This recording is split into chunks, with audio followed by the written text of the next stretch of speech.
እኔና እናንተ ውስጥ ሁላችንም ውስጥ ጴጥሮስም ውስጥ ጳውሎስም ውስጥ የነበረው መንፈስ ቅዱስ ነው ሁላችንም ውስጥ ያለው። ታዲያ እኔም መንፈስ ቅዱስ ይዣለሁ። ጳውሎስም ጋር መንፈስ ቅዱስ ነበረ፣ ጴጥሮስም ውስጥ ነበረ፣ እናንተም ውስጥ አለ፣ እኔም ውስጥ አለ። ለምንድን ነው የተለየ አውትካም የሚኖረን?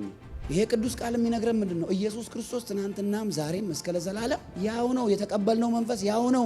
ትናንት ሰማይና ምድርን የፈጠረ ዛሬም የመፍጠር አቅም አለው። ዛሬም ጠላትን የመምታት አቅም አለው። ዛሬም የማሸነፍ አቅም አለው።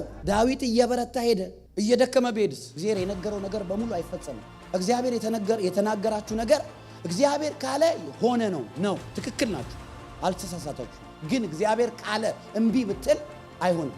እግዚአብሔር 100% ፈቃድን ካልሰጠው አይሆንም። እግዚአብሔር የፈለገ እንደዚህና እንደዛ ቢል አልፈልግም ካልክ አንተ መብት ነው። እግዚአብሔር አስገድዶ የሚሰራብን ሮቦቶች አይደለንም፣ ኤአይ አይደለንም። ስለዚህ መበርታት ምርጫ ነው። አንደኛ ዜና ምዕራፍ 11 ቁጥር 9 ላይ ዳዊት እየበረታ ሄደ ይላል። ለምንድን ነው እኔና እናንተ እንድንበረታ እየበረታን እንድንሄድ እየቀነስን እየደከምን ሳይሆን እየጨመርን እንድንሄድ እግዚአብሔር ለምንድን ነው ያዘጋጀለን? ይሄ ዓለም በክፋት የተያዘና በክፋት የተሞላ ስለሆነ መበርታት ግዴታ። መጽሐፍ ሲናገር አንደኛ ዮሐንስ ምዕራፍ 5 ቁጥር 19 ላይ እንደዚህ ይላል፣ ከእግዚአብሔር እንደሆንን ዓለምም በሞላው በክፉ እንደተያዘ እናውቃለን። ዓለም በክፉ የተያዘ ነው። ካልበረታ ትበላለህ። ስንት አይነት ክፋት አለ ልንገራችሁ። የሰይጣን ክፋት አለ።